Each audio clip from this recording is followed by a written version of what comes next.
which training frequency is going to be right for you to progress your squat, your bench, and your deadlift. Okay, so ultimately, this really comes down to the lifter in terms of how relatively strong they're going to be on their given lifts. That means their individual lifts and their total between their squat, their bench, and their deadlift. You can also throw overhead press in there as well for another compound lift. How in shape the lifter is, meaning their cardiovascular fitness and how well they tolerate volume and what kind of volume base they have built up for the previous training. Your training age, which would be if you're 25, and you've been training since you were 13, you have a higher training age than somebody who's 25 and been training since they were 21. And then there's also your physical age too, which your general, how old you are, will also go into how much mileage you have on your body. This can be compounded by having a higher training age. So those are some things that are going to depend on your training frequency for your big lifts, right? In general, I will say most lifters do well performing their bench at the highest recoverable frequency, their squat the second highest recoverable frequency, and their deadlift the least. So to shorten that up, you can train your bench more frequently generally and still see results. Squat like the second most, and then deadlift requires the least exposure to see results. It is also the most neurally fatiguing in general of the big three lifts. So I'm going to break this down a little bit further. Lifters who do well on lower frequency training. This is going to be lifters who are strong. The stronger you are on any given lift or overall, just in your total, the more recovery time you're going to need between sessions, because your neural efficiency, meaning the force production that your body can output, is much greater. This is going to lead to greater need for recovery between sessions. Or if you're out of shape in general, cardiovascularly have a very little volume base.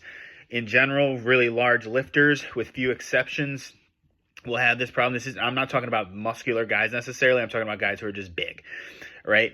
Or if you have an advanced training age or an advanced physical age, you may need more time for recovery. Therefore, to get stronger, you may need to lower your training frequency.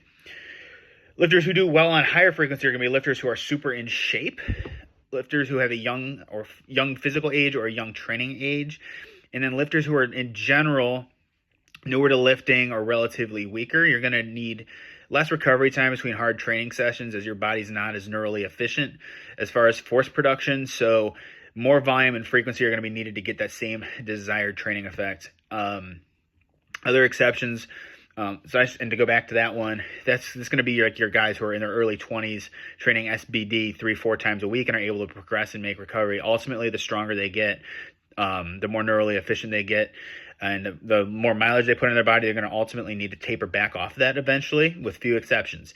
But when you're younger, you're able to get away with that stuff. I used to bench 7 days a week at times. I can no longer do that, the stronger and bigger I've gotten. Other exceptions to having to change your training frequency include having any standout lifts. So this would be to lower your training frequency. So example, lifters who squat 700 pounds at 198 pounds body weight, but he benches 350 and pulls 600, is going to have a far harder time recovering from his squats than his bench press and his deadlift. However, depending on his own recoverability, his strength and recovery time needed from squatting 700 can have a cumulative effect on his bench and his deadlift, which is going to require reduced training frequency on those lifts as well.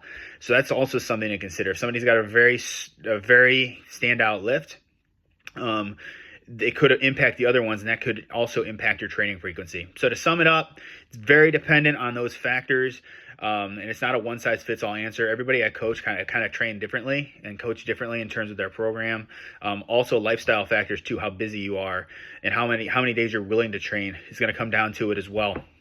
And so that's really how I would answer that question. It's a loaded question, and there's a lot of details that go into it, but those are the factors that you want to pay attention to when determining the training frequency that you need to continue to progress on your squat, your bench, and your deadlift. If this helped you, please bookmark it, save it, share out the post, and comment.